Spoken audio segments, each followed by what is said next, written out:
The blizzard howled across the frozen wastes of Kepler 442b, with a fury that would have killed any unprotected human in minutes. Elijah huddled inside his emergency shelter, a translucent dome barely large enough for one person, watching the temperature readout drop to -60°C. His expedition had gone catastrophically wrong when the transport shuttle crashed 3 clicks away, leaving him stranded on this ice world with nothing but his survival pack and fading hope. He was checking his oxygen levels when he heard it, a faint scratching against the shelter's exterior. At first, Elijah thought it was debris carried by the wind. Then came a weak voice barely audible over the storm. "Please, help." Elijah's heart raced. The mission briefing had mentioned the Volpari, a fox-like alien species native to this sector, but they were supposed to be hundreds of kilometers away in the southern settlements. He triggered the shelter's external camera and his breath caught in his throat. A young Volpari female collapsed against the dome, her rust-colored fur matted with ice crystals, her large ears pressed flat against her skull. She wore tattered thermal wrappings that had clearly failed in the extreme cold. Her 3 bushy tails, the mark of adolescence among her species, lay limp in the snow. "Damn it," Elijah muttered, already cycling the airlock. Every survival protocol screamed at him not to compromise the shelter's integrity, but he couldn't leave a sentient being to freeze to death. The moment the seal broke, Arctic wind blasted inside. Elijah grabbed the Volpari girl by her shoulders and dragged her in, immediately resealing the entrance. She was light, maybe 40 kilograms, and shivering so violently he could hear her teeth chattering. "You're going to be okay," Elijah said, though he wasn't sure she understood standard. He quickly stripped off her frozen wrappings, noting with alarm that her body temperature was dangerously low. Her golden eyes flickered open briefly, unfocused and dim. Elijah knew hypothermia when he saw it. He'd done survival training in Alaska, and the protocol was clear. Skin-to-skin contact was the most effective way to share body heat. He unsealed his thermal suit and pulled the Volpari girl close, wrapping them both in his sleeping bag, a military-grade heat retention cocoon designed for exactly this kind of emergency. "Emma," she whispered suddenly, her voice barely a breath against his chest. "My name, Emma." "Elijah," he replied, adjusting the sleeping bag to cover her completely. "Just hold on, Emma. Humans are really good at staying warm." It was true. Humanity's persistence hunting ancestry meant they were walking furnaces compared to most species. While Emma's people had evolved for temperate forests with thick fur for insulation, humans generated heat through sheer metabolic stubbornness. Elijah cranked up his body's heat production by flexing and relaxing his muscles systematically, a technique taught to all human explorers. For the first hour, Emma barely moved. Elijah monitored her breathing, relieved when it gradually steadied. The shelter's heater worked overtime to restore the interior temperature, but it would be hours before the environment was safe enough to separate. Then he felt it, a gentle pressure around his waist. Emma's tails had wrapped around him, their soft fur creating additional insulation.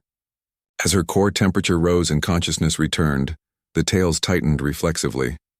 "Sorry," Emma mumbled, her standard clearer now. "Tails." Automatic response. Cold triggers. Bonding instinct. Bonding? Elijah tried to shift slightly, but the tails held firm, surprisingly strong for something so fluffy. Emma's ears twitched with what he'd learned was embarrassment. Volpari survival mechanism. When temperature drops, we attach to heat sources. The tails won't release until body feels completely safe. How long does that take? Sometimes days? Elijah laughed despite himself. Here he was, stranded on a frozen planet, trapped in a sleeping bag with an alien fox girl whose tails had essentially taken him hostage. The absurdity of it was almost comforting. "Well, Emma, looks like we're bunkmates for a while. Want to tell me how you ended up out here?" As the storm raged outside, Emma explained. She'd been part of a research team studying human crash sites. Apparently, human technology was highly prized for its durability. When the blizzard hit unexpectedly, her team had scattered. She'd been separated, her communicator damaged, lost in the whiteout. "Your kind is known for this," Emma said softly, her voice stronger now. "Helping others, even at risk to yourselves. The Volpari elders say humans are strange. You share warmth with strangers.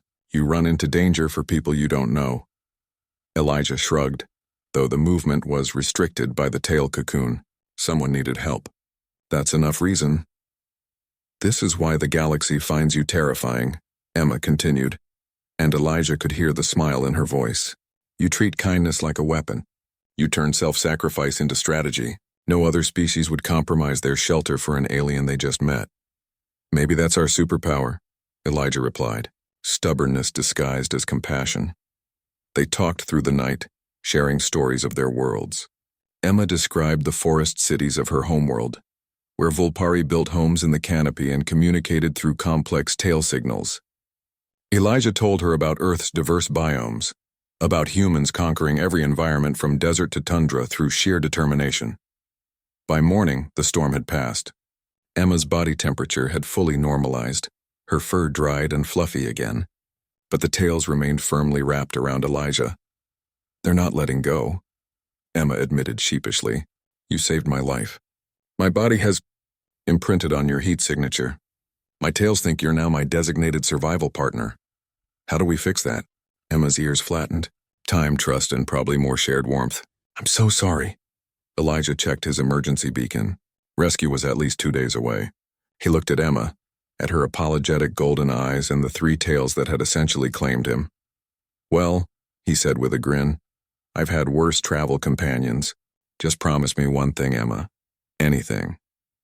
When we get rescued and you tell this story, make sure everyone knows humans are the galaxy's best portable heaters. Emma's laugh was like bells chiming, and her tail squeezed him gently, no longer from cold, but from something that felt surprisingly like friendship. In the frozen wastes of Kepler 442b, a human and a Volpari waited for rescue, bound together by the simple human truth that sometimes the best way to survive is to make sure someone else survives too.